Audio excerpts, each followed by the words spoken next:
If you have a situationship, ghost that man. Stand on some business and ghost him. You're boosting his ego up. He's using your feminine energy, your life force to manifest his reality that he wants. And guess what, baby? It does not include you. Girl, you're so fly, but I got something I can tell you that'll make you fly, yeah. Elevate you and take you higher. Grant your wishes and your heart's desire. Break it down to a T. Change mindsets, confidence while we get to the money.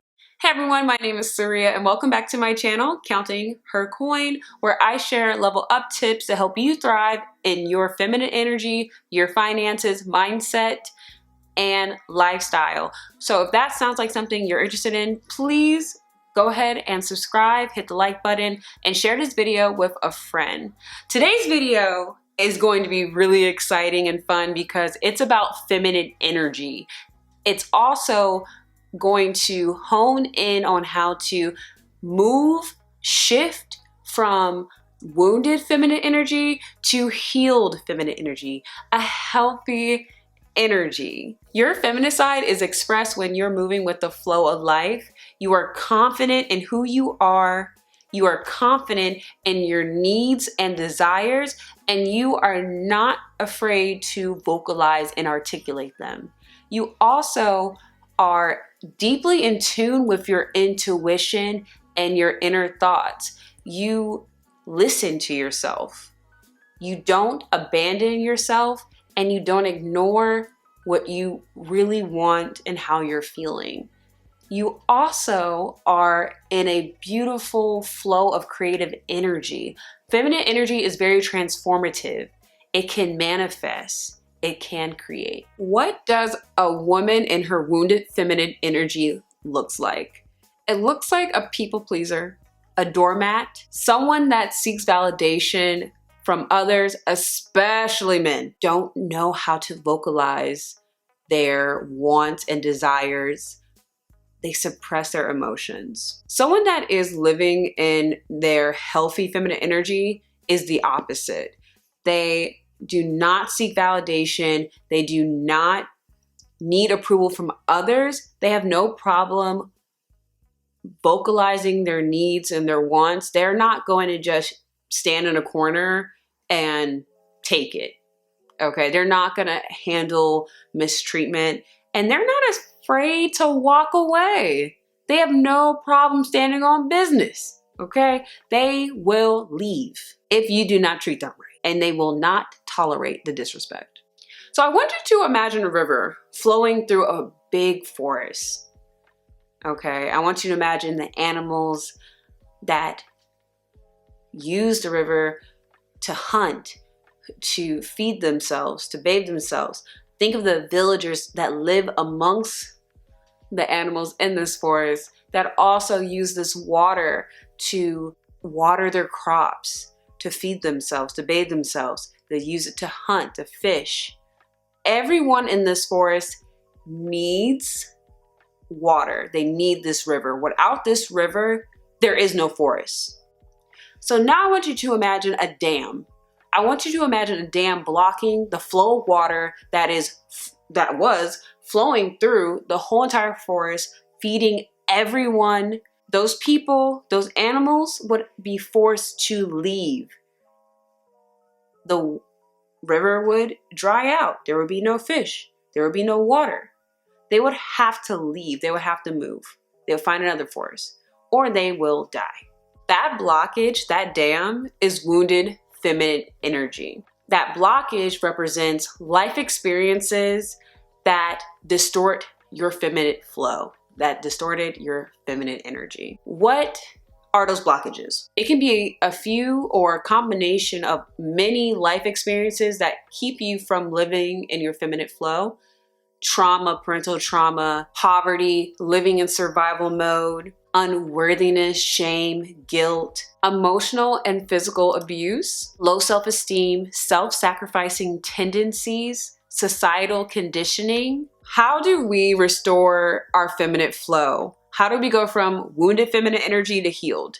Step number one, we have to unlearn misogyny. Babes, the reason why you have a hard time making friends is because you have internalized misogyny within you. There's a reason why other women don't gravitate towards you. It's not because they're jealous. It's not because you're intimidating. It's because they're not comfortable around you. There is a reason, and a lot of that is hatred for women. A lot of women who I'm like, oh wow, they're so inspiring, they're doing really cool stuff.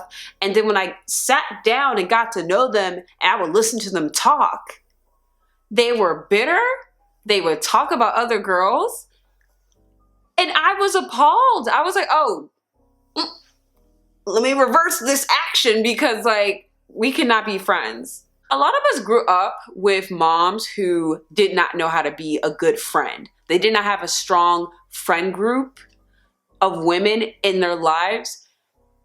Some of our moms were pick-me's and their friends were pick-me's, or they didn't have any friends at all. A lot of the women in my life, they do not have a lot of girlfriends. They literally have none, maybe one. But that girlfriend isn't someone that is a good influence on their life, right? A lot of that has to do with internalized misogyny, and we have to unlearn this. We've been learning this since we were little girls, and it's been subtle, sometimes not so subtle, but it's up to us to unlearn this societal conditioning. You grew up in a household where your mom would bend over backwards for your dad or her boyfriend, or she would tell you, oh, this is how you treat a man and this is what you got to do, X, Y, and Z. Unlearn that right now. That has got to go, because that is self-sacrificing. So if these, I'm not talking about, oh, how to be a good partner.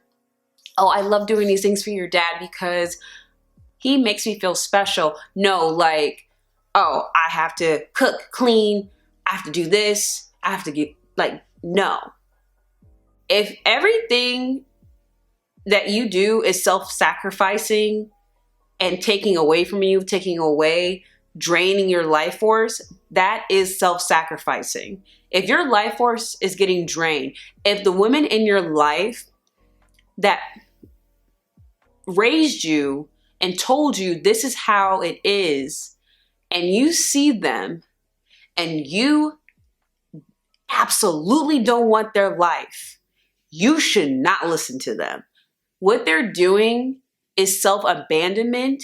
It is self-sacrificing tendencies that is draining their life force and causing them to age, to be bitter, to be miserable, to be tired and overworked to the point where they cannot even be present within their bodies and be their true authentic selves. Do you hear what I'm putting down right now? Self-sacrificing tendencies age you. It makes you bitter and it keeps you in a cycle of wounded feminine energy, i.e. pick-me-sha, pick-me's, okay? Pick-me's are just women in a battle, a cycle, in a mental warfare with their wounded feminine energy, and they don't know how to escape and flow into their feminine energy because of their life circumstances. And sometimes women get so far deep in these self-sacrificing ways, in their self-abandonment, where they make decisions that they can't really get out of, and that causes them to be bitter, because a lot of these women find out later in life that they made a mistake and now it's too late. It's been decades. Even though I'm always a person that says, oh, it's never too late to level up your life. That is true, but you can't get the time wasted because you didn't seek the knowledge, or maybe the knowledge was there, but you were caught up in your own woundedness to see the light. The truth is, we can't take everybody with us, but we can save ourselves. The fact that you're watching this video is telling me that you don't even want to be like that no more, and you want to change. Deep in your subconscious mind, we have to unroot, unlearn, and reprogram with new information. And this is going into the next topic. We need to decenter men out of our lives. Look at the language, the conversation that you're having on a day-to-day basis with your friends. Are you just constantly talking about your drama, and that drama is around men? Who are you talking to? Who are you dating? How was your date?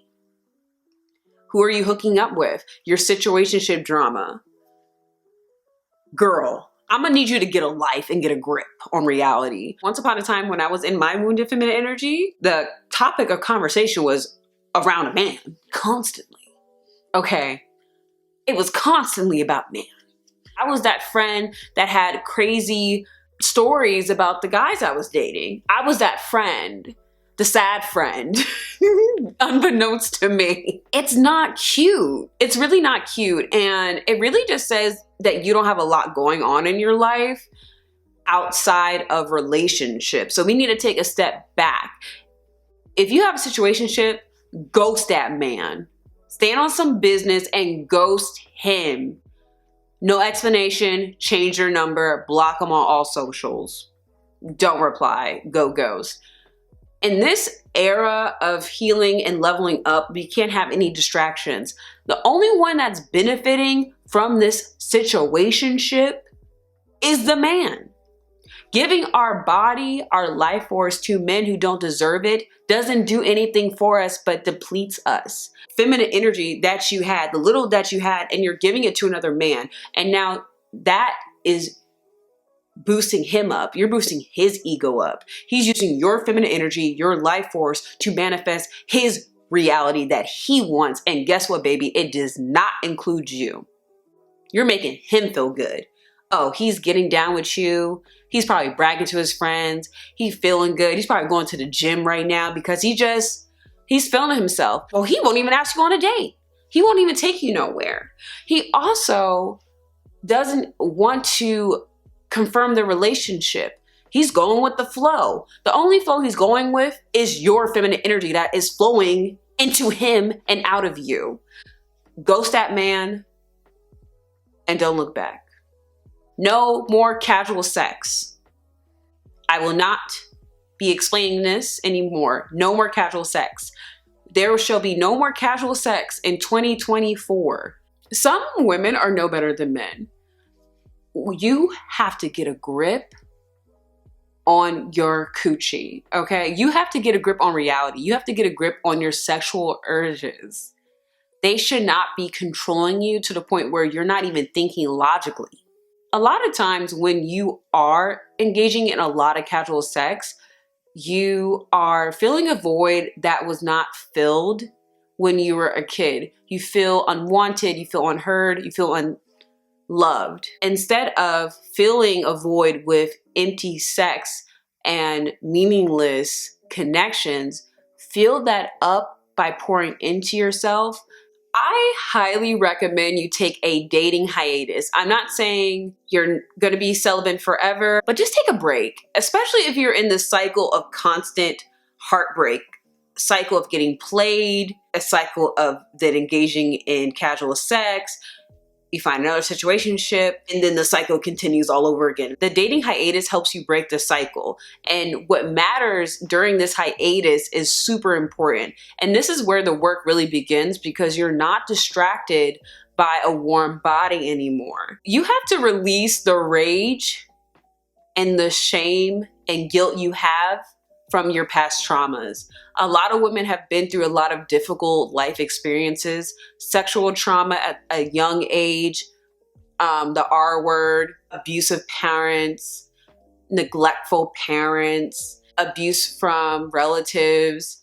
You release that by taking back your power. By being silent on what happened to you is reinforcing the hold that your predator has on you. That will keep you stuck in life, and you will never move forward, and you will never get out of the cycle of chaos that you're in. You have to break the silence. You have to speak on your truth, and it will set you free. Womanhood has truly saved me being able to connect with other like-minded women who are also going through things.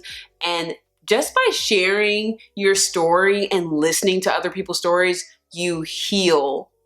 You're healing, and also you become more vulnerable, which is really important in feminine energy. And now you're no longer this hard shell, and now your heart is open, and you're really able to feel and be authentic and present in the moment with people because you no longer have that hard exterior anymore. If something like that interests you, please hit the link in my description box. I have a free private level up group on Facebook. I would love to see you there in the group, interacting, learning. We share level up advice, and we're just helping women heal. So if you haven't already, please go join the group, and I'll see you over there. Therapy really set the tone for me because I was able to validate my experiences outside of friends and family. So I had an unbiased professional to help me through acknowledging and hearing me and hearing my experiences for the first time. So before I was able to afford therapy, I would go on YouTube and type in YouTube therapy. I would find psychologists, therapists who had YouTube channels, and that helped me until I was able to get my insurance back. So if maybe you don't have insurance, you can also get resources online until you're able to afford them. I also have done breath work. Breath work helped me release trauma within my body that I wasn't able to get out. And I released so much rage and pain that I held on for years. And I really felt present within myself for the first time because I was able to release that. And it's really cool. There's breath work and yoga and meditation, and all that stuff really helps me get in alignment. It helps me become present within myself. It helps me just be a better person. I truly became my true authentic self through these practices. And this is like a little cherry on top here, hypnosis. So a lot of us are in a cycle of pain from our traumas, and it becomes our story, and we become addicted to the story and our character within that story through our life experiences. So a hypnosis will help you get out of that. They will reach in your deep subconscious mind and help you get out of that narrative and change your thought patterns. So I did that, and that was a game changer, and I highly recommend it.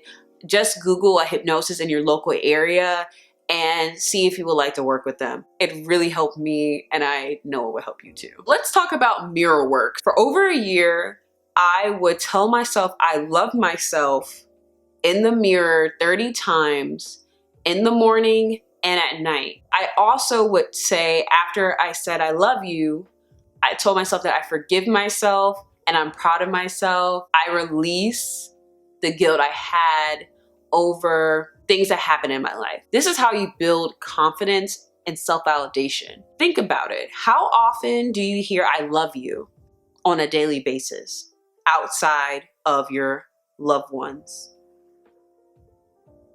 You don't. So you are leaning on others to tell you that that they love you versus the opposite. You have to affirm yourself. You have to tell yourself you love you. I love you. And say it as many times as you need to. I said it 30 times because at the time I was 30. It's gonna feel silly because it's gonna feel uncomfortable. That uncomfortable is the unworthiness. And you have to get that out of your body. And eventually it didn't feel weird anymore. And eventually my actions aligned with what I was saying. I started going to the gym. I only dated guys who were respectful, or if they didn't meet my standard, I would let them go, take care. Or I would just, peacefully stop talking to them. Now my actions align with the words. I love you, Surya. I love you so much. I love you. I love you. And it feels so natural. When before, a year and a half ago, I used to cringe and I would even cry because the fact that it felt so uncomfortable that I couldn't say, I love you. So mirror work once in the morning and once at night. Along with the mirror work, you have to affirm yourself and create a life that you are in love with. Create a life that is so good that if someone came into your life trying to give you pickle juice, you're not gonna accept the pickle juice. You're gonna give it back. If you create a life where it's champagne and caviar, you're only gonna accept champagne and caviar. What does your life look like? Do you like it? If not, we'll start working on things to change it so you do like it. Maybe you always wanna learn a language. You wanted to travel. You wanted to start a YouTube channel. Or you just wanted to try a salsa class. You have to romanticize these things where you wake up and you're excited to start your day. So that excites me every day. I love waking up, going for my 4 to 6 mile walk, coming home. Maybe I'll do some stretches while I watch YouTubers that inspire me. And that makes me so happy. I get so excited thinking about it. And then I go play pickleball for a few hours, and I met so many great friends just by trying a new sport. It is so important that we find hobbies outside of drinking and clubbing. Yes, it's nice to go to new restaurants, but that gets expensive and it gets old. Try exploring your community. Go to the library, try coffee shops. Maybe there is an art museum that you never even heard of down the street that has free exhibits on certain days, but you never know because you don't research or look for or seek this information. So this is imperative, and probably one of the most important things on this list is healing your mother and father wound. Because truth be told, a lot of our unworthiness stems from how we were raised, and that pain that we feel, the unworthiness, the unwantedness, being unloved, is keeping us in a cycle of wounded feminine energy. So one of the books that really helped me heal my mother and father wound is the book called Heal Your Life by Louise Hay.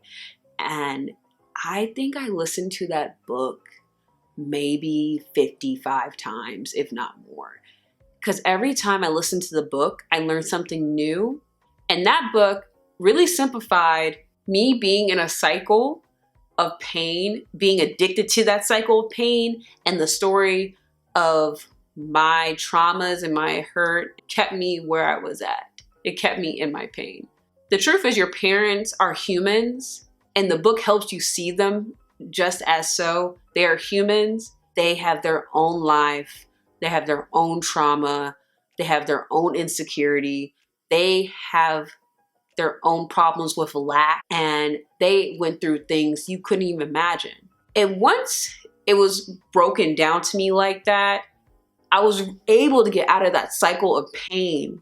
I will preface this by saying there are phases to healing, and this phase is when you're further along in your healing journey. You're past the phase of acknowledging what happened to you, and you validate that experience. So this phase is when there's a lot of rage and anger, a lot of suppressed emotions come up. So I will say, if you're in the beginning stages of that journey, I would maybe wait a little longer to read this book. This is more for someone who has kind of gone through that beginning phase and they're ready to release, like they want to move on. And finally, you have to fix your relationship with money, okay? You not having financial literacy is keeping you from living the life you truly want. Truthfully, you have to have money and understand money to have stability. Okay, you have to get your credit together. You have to learn how to make more money so you can afford things that you want to do. You want to travel, you want to look nice, maybe you want to invest into your looks. So you need resources. So focus on building stability. So if you're in a not so great environment or you don't like your life circumstances, focus on 3 things: housing, transportation, and stable income. That's first and foremost. And once you get there, then focus on getting the information. YouTube is so resourceful. I taught myself how to invest in the stock market and the real estate market just from listening to YouTube videos and real estate podcasts online. There's so much free information that can change your life, literally. So it will behoove of you to seek this information. That day forever changed my life because I went down a rabbit hole of information. When I first typed that in to YouTube, I was moving out of my apartment and moving into another apartment with a girl who I did not know. I had to get a room share because I couldn't afford my 1-bedroom apartment because of COVID, and I had lost my job, or temporarily lost my job at the time. And I went on my financial journey. So I learned the fundamentals of learning how to save, invest, and grow my money. So I can make a separate video about that because that's a whole nother video in itself. But you have to fix your relationship with money, and you have to want to seek that information. Start there with YouTube. And also books that really helped me is The Richest Man in Babylon, The Millionaire Next Door. Really set the tone for my investment journey and really changed the way how I view money and how it actually works and my mindset around it. It really healed my money relationship. I used to have a very negative mindset around money. I used to think money is evil. I used to think people who had a lot of money were greedy. They were not good people. And that's only because that's what my parents said. And that's not really how I really felt. But again, you have to heal that generational trauma, and generational trauma can also include money trauma. So you have to break that cycle in order to move forward. So that is my video. I hope you guys enjoyed it. I had a really great time making this video. Again, my name is Saria, and this is Counting Her Coin. I make new videos every single week.